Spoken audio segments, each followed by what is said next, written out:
Jack Ma, there's still quite a significant digital divide out there.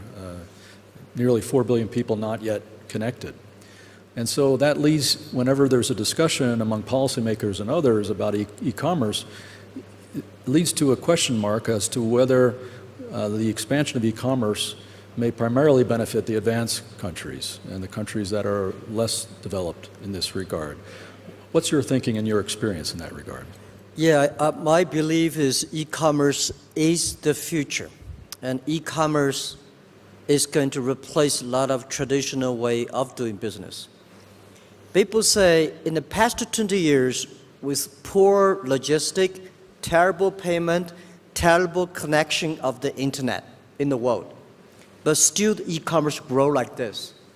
For our platform alone in China in the past 15 years, people say, no logistics, no credit system, no financing, no this and no that. Even that, last year, our sales on our platform is more than 750 billion US dollars GMV sales. It's almost ranking number 21 country's GDP. Only 20 years, imagine, without a perfect logistics system, without a perfect payment system, without blockchain technology, it grow like this. What if the next 20 years, when all the technology is ready, when all the government and organizations and entrepreneurs are ready, they think this is a lifestyle.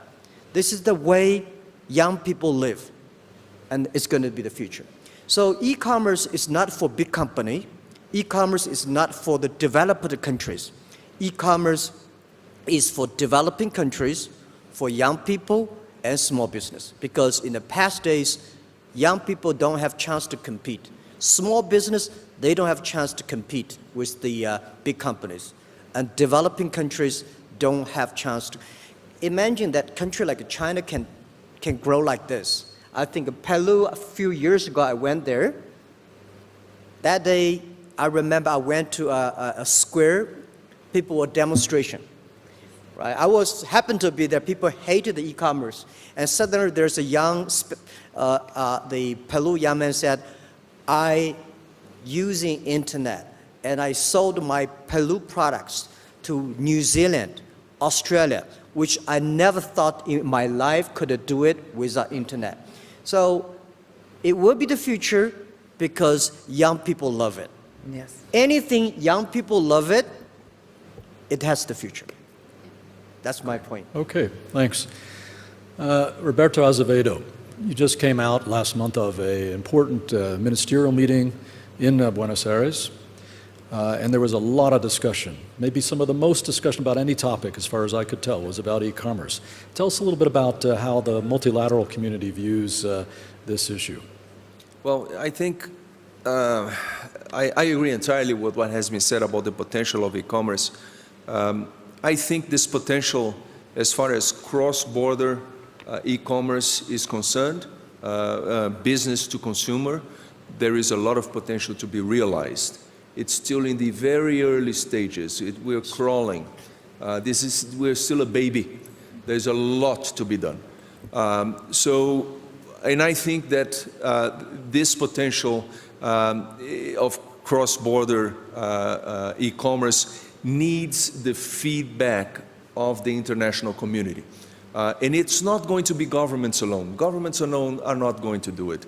They need the feedback from the people on the ground. They need people like Jack Ma, big company, big platform, and Regs to Richest and others participating together, because they are the ones who understand the problems. They are the ones who see the challenges. They are the ones who see where the bottlenecks are. Governments don't. Governments still have rules and regulations that apply to the 20th century trade. That's gone. That's going to disappear. So we have to have the means to have this conversation. And that's why in Buenos Aires I was very excited to launch this initiative with EWTP and with the WEF, which will bring together not only governments but also the private sector, academia, everybody sitting together to figure out the way forward. If we cross our arms, e-commerce is going to be the exclusivity of the big companies, of the big guys, because they're the ones who can go through this myriad of bureaucracy and tons of papers that you have to fill and high trade costs. If you want to make it inclusive, and that's where governments and communities win, we need to make it simpler. We need to make it more expedite, and that is the conversation that we have to have. Without it, it's going in the wrong direction. Let me broaden the frame of the discussion for a moment. You know, here during this week in Davos, one of the top issues for debate is where trade policy is going. Are we going to seek additional restrictive measures? Are we seeing potentially more rivalry among trading blocs? And Jack, you have famously said, I think I read once, that when trade stops, war begins. How do you see the evolution of this debate, and what role do you think the e-commerce industry can play in helping matters? Yeah, I think it is impossible to stop the trade. The world needs trade. Trade is supposed the way to solve wars. If the trade stops, the war starts. This is always our belief. Trade have to be changed, and WTO has done great job in the past years in order to making sure the world understand each other, in order to making sure the trade is an opportunity for everybody. But I think today the world is changed because of the new technology. I would say in the future there will be no made in China, no made in America, no made in Peru. It's going to be made on the internet. Young people connect to each other online. In the future, no matter you like it or don't like, we will enable every young people, every small business to buy global, sell globally, and deliver globally, and pay globally, and travel globally, just to maybe with a mobile phone, even with a passport. This is the trend. Nobody can stop it. So protectionism and globalization. I think globalization is a great thing. You should not kill the baby before even the baby was born. Today, globalization is a growing pain. And it's so easy to launch a trade war. But it's so difficult to stop the disaster of this war. And I'm scared and I'm concerned. I don't think the world should have don't use trade as a weapon. Use a trade as the solution to solve the problems. When you sanction the other country, you are sanctioning those small business, young people. They were killed. Just like you're bombing somewhere, civilization is gone. So we believe we should using the internet, using e-commerce, encouraging young people. The more trade we have, the more business will come up. There are hundreds of ways to solve the problem, but there is only one reason they want. If you want to launch a trade war, it's easy. But I will say it takes about 30 years to fix that pain. So my view is we should not have a trade war, and we have a plenty of ways to solve the problem. And third, we should not let the world global trade controlled by 60,000 big companies. We should make technology, policies to encouraging 6 million or 16 million or 60 million business that can get benefit from small business. From small business like entrepreneurs from Philippines, they can sell globally. They can buy globally. This is the future, and it works. So, much of the response to debate about rising restrictions is that we need to make our economies more inclusive. And I guess I would open it up to the panelists to talk a little bit about how they think this aspect of commerce, e-enabled commerce and investment, can help make the economy more inclusive, make trade more progressive or inclusive. Anyone care to comment? Yes, Prime Minister. I would say from the point of view of a government, first, open markets. I totally agree. Just yesterday, the TPP was agreed without US. But the other 11 countries already agree to have free trade among themselves, with trade facilitation, with investment facilitation, and helping each other. So that's very important. So some countries may think that reducing trade is good for them, but for us, many of us, we are very happy to have trade and cooperate. And most of us are in the Pacific area, so we believe that we can increase the possibilities of our SMEs. Second, I think we have to make easy for our firms to have digital knowledge, so we have to build capacities. We have to provide services through internet. So for example, in our country, we have Peru.gov, like our main instrument to connect with SMEs, so they can have easy registration, paying taxes, access to platforms of credit, facilitating the payment processes and reduce the cost. All the administrative procedures should be reduced, and then we can help them to be there.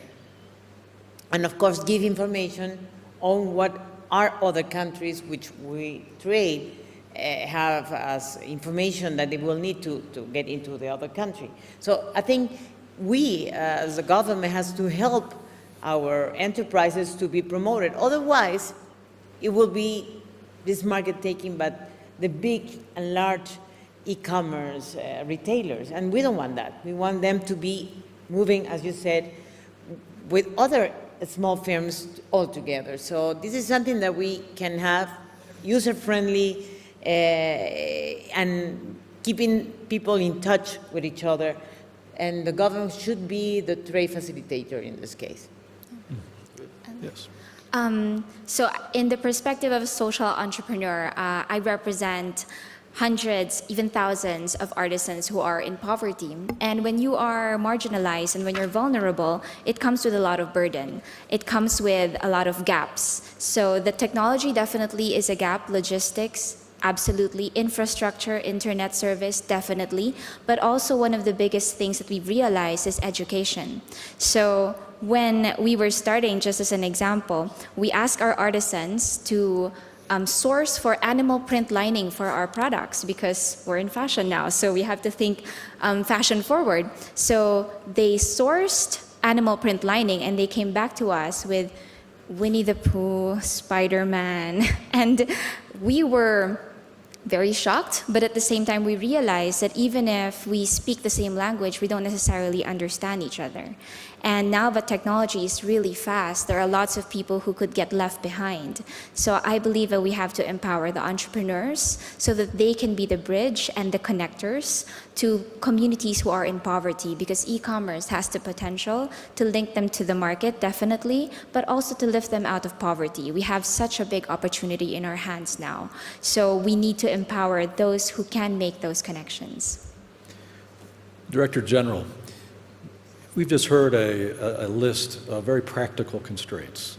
As I understand it, Therese, you sell 90% of your activity domestically, 10% export. And presumably part of the reason for that ratio is that you are encountering a number of very practical constraints. We know in the multilateral framework in the WTO, we don't yet have specific obligations and rules in detail in this area. And even 20% of regional trade agreements don't have a full-fledged set of cooperative frameworks and rules in this area. Can you reflect a little bit about how you see our initiative as an opportunity to move the ball forward while the formal negotiating process kind of catches up to what's happening on the ground in the market? Yeah, I have to say this conversation is already happening in the WTO to some extent. One big element of this conversation is the digital divide. We know that about 4 billion people still don't have access to the internet. Small developing countries don't have the infrastructure. They don't have sometimes even electricity. So it's difficult to bring them on board. I can only imagine the kind of logistical difficulties that exist in the Philippines with so many islands and artisans in different places. So this is a big challenge. And I think you cannot think of e-commerce without thinking of how to integrate the small, the poor countries into this equation as well. So it's not something that you do only domestically, you have to think it globally.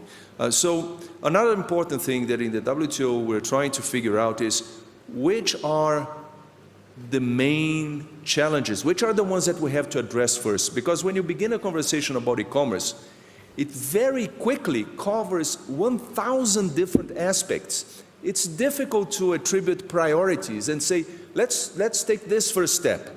Let's do this first. And just now in Buenos Aires, we had more than 70 countries signing up a declaration that they will discuss the issue of e-commerce. They will try to set up a conversation that could lead in the future to negotiations.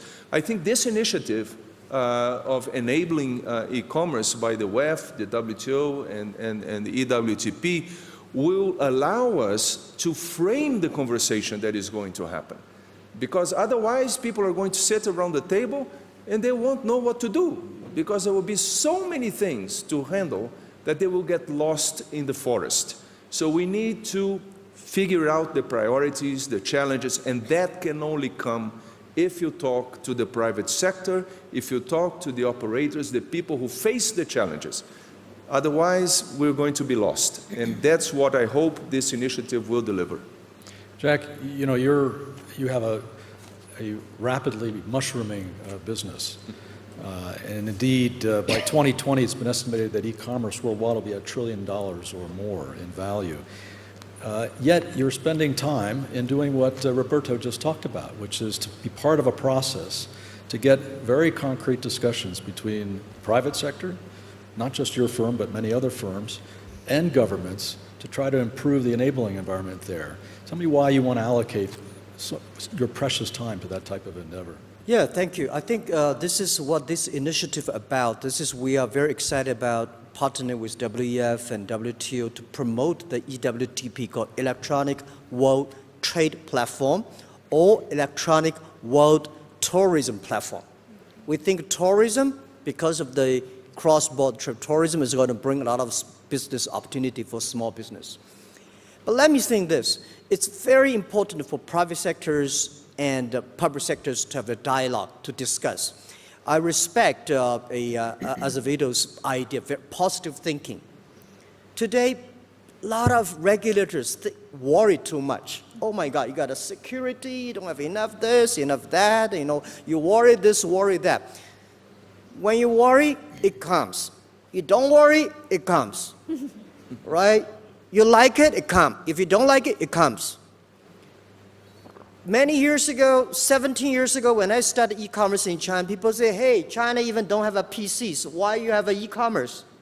Well, then nobody expect China suddenly become a country with so many mobile phones. Mm-hmm.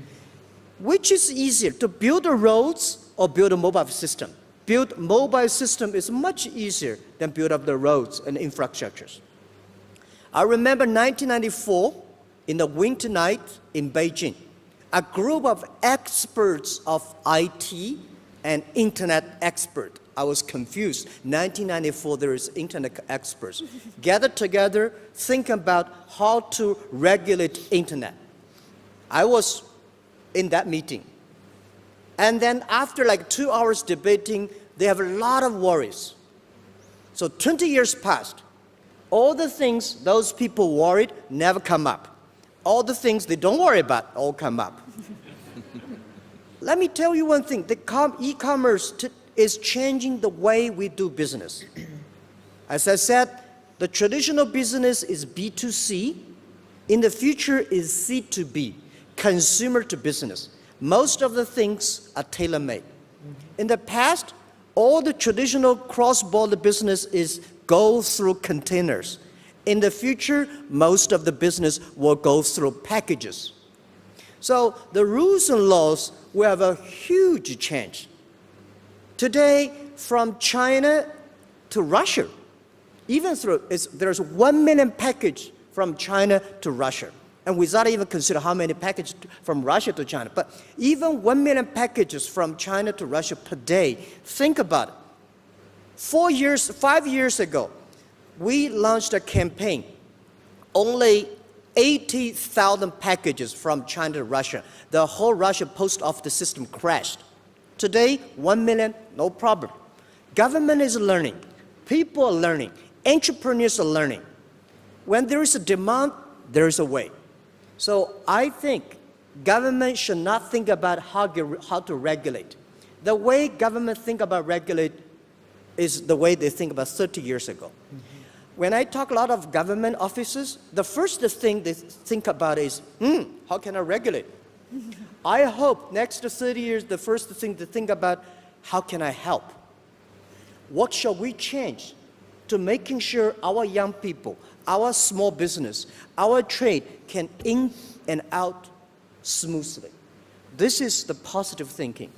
So I said in Argentina, whether you like it, we will do it. You don't like it, we will do it, right? Because this thing is coming. And the hope of making this thing good is work with young people, work with the smart government officers, organizations. Let's push, let's talk. Anything comes up, don't worry, there is a way. If you are not smart, there are smart people there. This is my belief.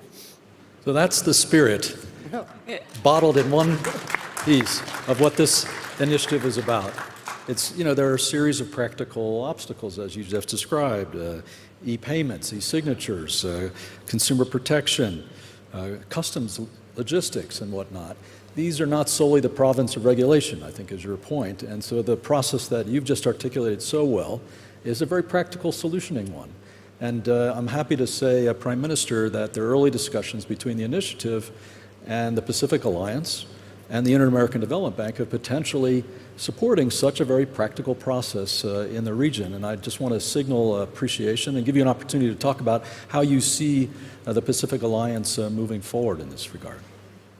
I think the Pacific Alliance, which is growing now because we are not only 4 right now, we're going to be 8 very soon, because Canada, Australia, Singapore, and New Zealand probably will be joining the Pacific Alliance, is another way to address the issue with cooperation and learning across each other, because it's very interesting the processes each country can bring given their own experiences. So this is an interesting way to address the issue.